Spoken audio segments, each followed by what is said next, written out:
Hey guys, what are you laughing at? Tell him. No, you tell him, Steve. Come on. What don't you guys want to tell me? No. Three horns never play with long legs. I don't have long legs.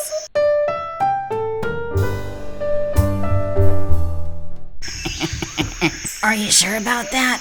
Long legs, long legs, long legs. Leave me alone. Get his legs. Let me go. Let me go. Huh? Get out of the way!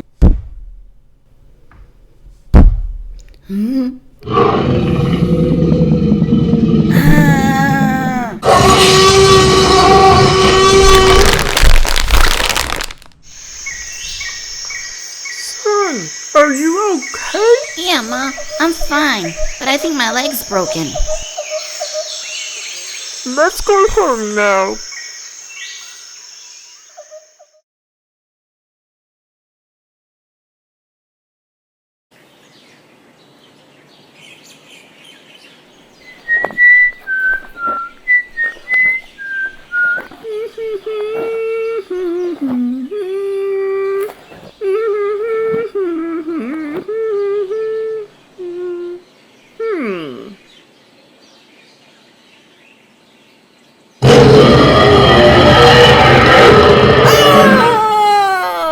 Hey, Sal! Legs? Yeah, it's me. My goodness, you've grown. I'm real sorry about that joke I made. You're not going to kill me, are you? No, of course not. I'm real sorry about Steve. Mom got a little carried away. It runs in the family, you know. Hey, want to come over for dinner? I think I'll pass. Good seeing you, Legs. Toodles. Huh, I guess it's true. Three horns never play with long legs. Hello everyone, and welcome to Jurassic Park Week, Series 3 on Victoria's Cantina. This time, Jurassic Park Week is being done in honor of National Breast Cancer Awareness Month. Simply by watching this video all the way through, you are helping to raise money for breast cancer research. For further details, including how you can further help to raise money, please click on the link below.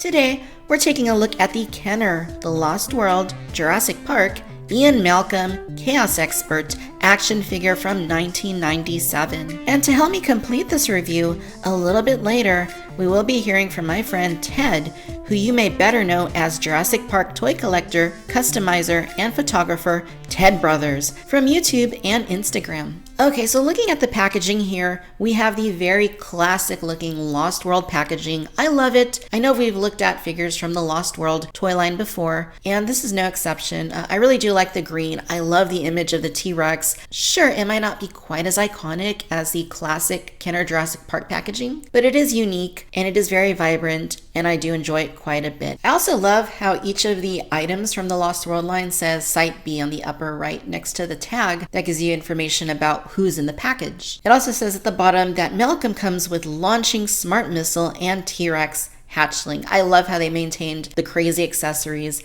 and the Hatchling dinosaurs for the Lost World line. At the back, you get an image there of the figure in action along with the Hatchling. You can also see other items that are available in the Kenner The Lost World Jurassic Park toy line, including human action figures, smaller sized dinosaurs, and medium sized electronic dinosaurs too. So do you notice anything interesting here? Well, if you look at Dr. Malcolm, he's missing his sunglasses. If you look at the Hatchling, he's silver and orange instead of silver and green. So that is quite interesting how they went from what was presumably going to be an all-new head, as you can see here with a different hairstyle, to the more Jurassic Park looking Dr. Malcolm here. So we'll compare this figure to the Series 2 Kenner Jurassic Park Dr. Malcolm in just a bit, but I did want to remark on how they made some changes to the figure. Would have been cool to get this at some point, even if it's not completely movie accurate in any case. And I love the little diorama that they got going on. I love how they maintained that from the Jurassic Park line to the Lost World line. Down here at the bottom, Kenner, check us out online at hasbro.com and lost-world.com. So we did have the internet back in the mid-90s, though compared to today, it was very, very crude, you might say. Instructions tells you how to operate his accessories. Okay, so let's go ahead and take a look at the figure out of the packaging.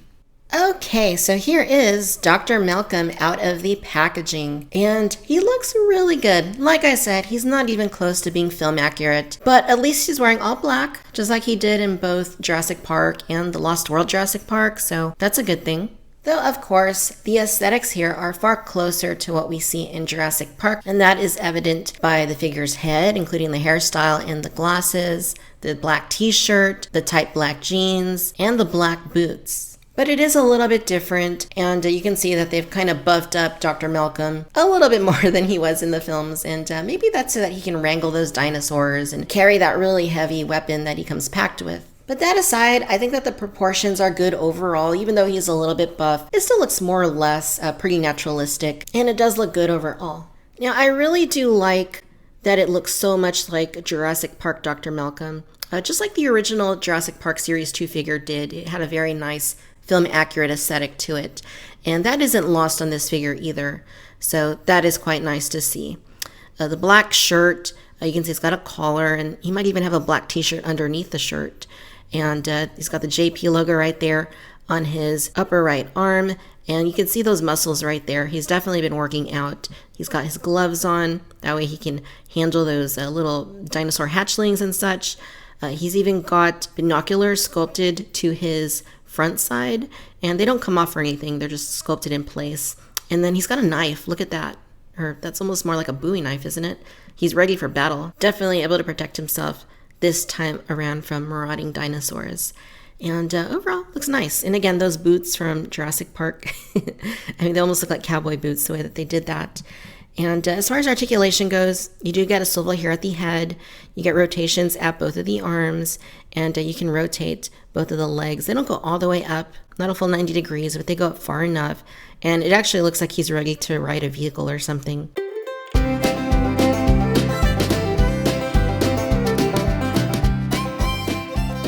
Now, the hatchling this time around is a baby Tyrannosaurus, and that is in contrast to the JP Series 2 figure that came with a baby Gallimimus. I actually like this a lot better. This looks really nice. It looks like a baby T-Rex. Like if you took the baby T-Rex from the Lost World and made it even younger, presumably it would look almost exactly like this. I mean, I really like that. The head looks great. The proportions, body, very nice long tail. It looks very accurate to what you might assume a Jurassic Park baby T-Rex would look like. So that is quite cool. Really nice sculpt on it. And you can see there's a lot of nice texturing and detail going on here. And it just looks nice. It feels nice. And I love the coloration. Light, silvery sort of color to it with green highlights here along the upper part of its body. And I like how they kind of give it a glossy look to the eyes. You can see that they're black, but they do have that little silver detail there just to kind of make it look like they're a little bit glossy. Even a pupil, you can kind of see like a tiny black dot in the silvery part of the eye, at least on the right side anyway. So that is really, really nice to see. And it stands up just fine. There aren't any balancing issues here. Here's a comparison of the Jurassic Park Series 2 Ian Malcolm along with the Lost World Jurassic Park Ian Malcolm, and you can see that they use the exact same head sculpt. All of the details are the same, the hairs are all arranged in the same exact manner, but the Lost World one looks a little more glossy overall. You'll also notice that the Jurassic Park version is a little bit taller than the Lost World version, which I find to be kind of interesting. And although I do like what they did with the Lost World version, I almost feel like it seems like something they might have used for a Series 3 Jurassic Park figure rather than a Lost World version. Maybe they already had that in the pipeline and they decided to save on tooling costs. They were just going to go ahead and use that figure instead. That's really what it feels like to me, just looking at these two, one next to the other. You'll also notice that for the glasses, they didn't paint the side of his glasses on the Lost World version. Here on the Jurassic Park version, you can see that they did that. They painted it up on the side. And for Lost World, for whatever reason, they decided not to do that. So it does look a little bit strange, but interesting to note. Also, I don't know, it's just a little bit of paint or what have you, but it almost looks like the Lost World one has an earring on. Alright, so now let's turn things over to Ted Brothers. That way we can take a look at the weapons and accessories that Dr. Malcolm comes with. Hello everybody and welcome back to another exciting episode in Victoria's Jurassic Week series. Let's jump in our Jurassic time machines, gun it to 88, and take a trip back to 1997 as we take a closer look at chaos expert Ian Malcolm.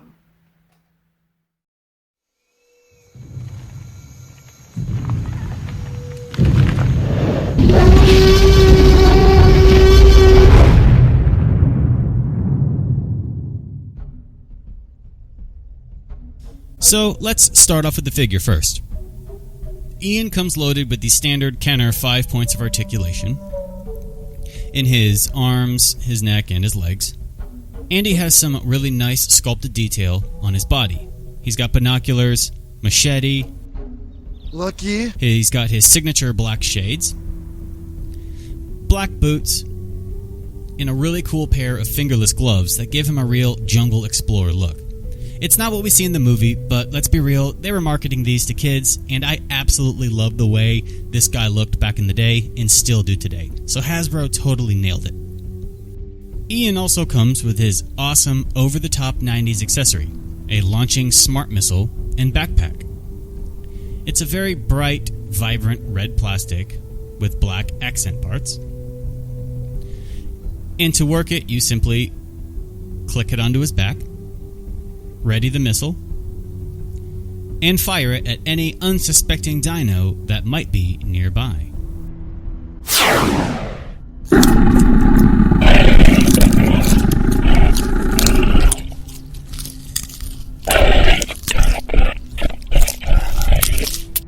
As with all Jurassic Park figures, Ian comes with what is by far the coolest and most accurate looking hatchling in my opinion, the baby T-Rex.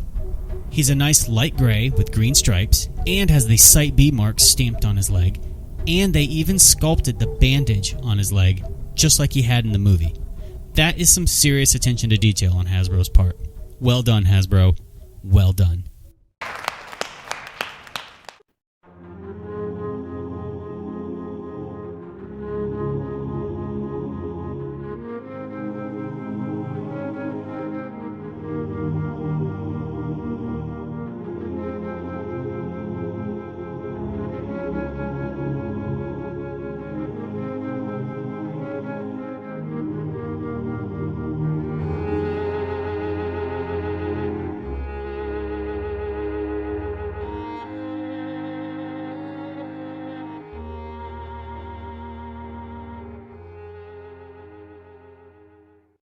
So there we have it, guys. That was a closer look at chaos expert Ian Malcolm from the 1997 Lost World Jurassic Park toy line. An excellent line of figures, dinosaurs, vehicles, and playsets. This could just be the nostalgia talking, but in my opinion, it was one of the greatest toy lines out of all of the Jurassic Park toy lines. So, with that said, I'm going to hand things back over to my wonderful friend Victoria. You guys take care, and I will see you in the next video. Simply amazing, Ted. Thank you so much for showing us Dr. Malcolm's included accessories, as well as demonstrating how they work. Be sure to subscribe to Ted Brothers on YouTube and follow his amazing Instagram account. Alright, my friends, so that'll do it for this installment of Jurassic Park Week, Series 3, on Victoria's Cantina. Once again, I would like to thank Ted Brothers for helping me with this review.